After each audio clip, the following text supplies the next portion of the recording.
तो कई सारे तरीके हैं हीट वेव से बचने के लिए, हीट स्ट्रोक से बचने के लिए, लेकिन आयुर्वेद के हिसाब से आखिर इसके लक्षण क्या हैं और इससे बचा कैसे जा सकता है? देखिए, जैसे हीट स्ट्रोक हम कह रहे हैं, तो आपको पता है कि मौसम चेंज होती रहती है। जैसे बारिश का मौसम आएगा वैसे ही समर आ जाती है। तो अब ये इसको हम कहते हैं कि ग्रीष्म ऋतु, और हर ऋतु के अनुसार जो है हमारा रहन सहन, खाना पीना ये सब रहना चाहिए ताकि हम इन सारे बीमारियों से बच सके। तो ये ग्रीष्म ऋतु में हम ये जो समर सीजन है इसमें हमें खासकर जो है गर्मी बहुत होती है। जैसे बाहर गर्मी होती है वैसे ही जो है हमारा बॉडी के टेम्परेचर, अंदर कोर टेम्परेचर भी बढ़ जाता है। तो पहले के ज़माने में ऐसा था कि घर घर में एक पेड़ होती, आंगन होती थी और बड़े बड़े पेड़ हुआ करते थे, उसके नीचे बैठना, उसकी फल खाना, इस तरह से हुआ करता था। अब क्या हुआ, अब हर घर में, फ्लैट में भी क्यों ना हो, वो एसी लगना और बाहर और जो है आउटर यूनिट जो है और हीट्स को और बढ़ाना, इस तरह से है। तो यूजुअली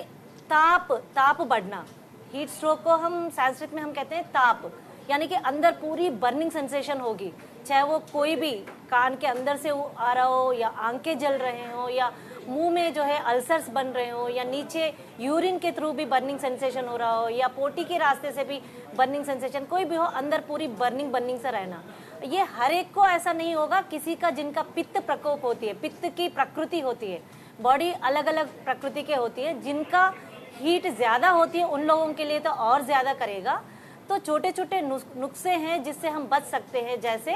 कि हम जो भी पानी की मात्रा है उससे तो बढ़ाना ही है, लेकिन जितना भी, जैसे 4 से 5 लीटर अगर हम कहते हैं, तो उनमें से 1 लीटर की जो पानी की मात्रा हो वो सिर्फ पानी ना पी के उसमें या तो आप छाछ पी लीजिए वो 1 लीटर, या तो आम का पन्ना बना के पी लीजिए, या बेल की जूस पी लीजिए, या वाटरमेलन की जूस, या आम का जो पका हुआ आम का जो है दूध में मिला के, इस तरह से हम 1 लीटर जो है फ्रूट जूसेस या ऐसे वाले चीज़ें रखेंगे ताकि जो है हमारा बॉडी में ठंडक बना रहे। अच्छा, मैं एक चीज़ स्नेहलता जी आपसे समझना चाहूँगी, जिस तरह आपने जिक्र किया कि अगर हम लिक्विड्स लेते हैं तो लिक्विड में अगर पानी ले रहे हैं, और जिस तरह आपने कहा कि अगर 5 से 6 लीटर ले रहे हैं और उसमें 1 लीटर अगर हम फ्रूट जूस ले लें, आम का पन्ना ले लें, छाछ ले लें, इन सब के क्या ये मान लिया, मतलब इन दोनों के बीच बैलेंस कैसे बन रहा है? और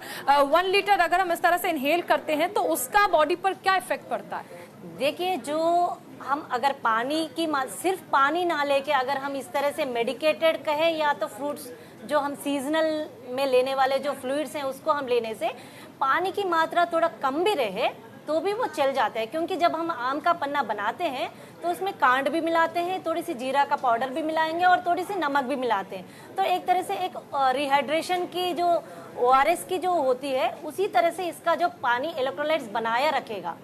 तो जो भी हम बनाते हैं इसको और ठंडक बनाएगा और अपनी बॉडी की तापमान को जो है वो कंट्रोल करने में खासकर ये उपयोग करेगा। एक षडंग पानी करके मिलता है, वो खसखस के जो रूट्स होते हैं और इलायची वगैरह होगा, शॉन्ट होगा, इन सारे चीज़ों से मेडिकेटेड वाटर अगर हम सिप करके थोड़ी थोड़ी मात्रा में इस तरह से आधा लीटर तक अगर बना के थोड़ी थोड़ी मात्रा में हम पीते रहेंगे तो खासकर डेफिनेटली जो है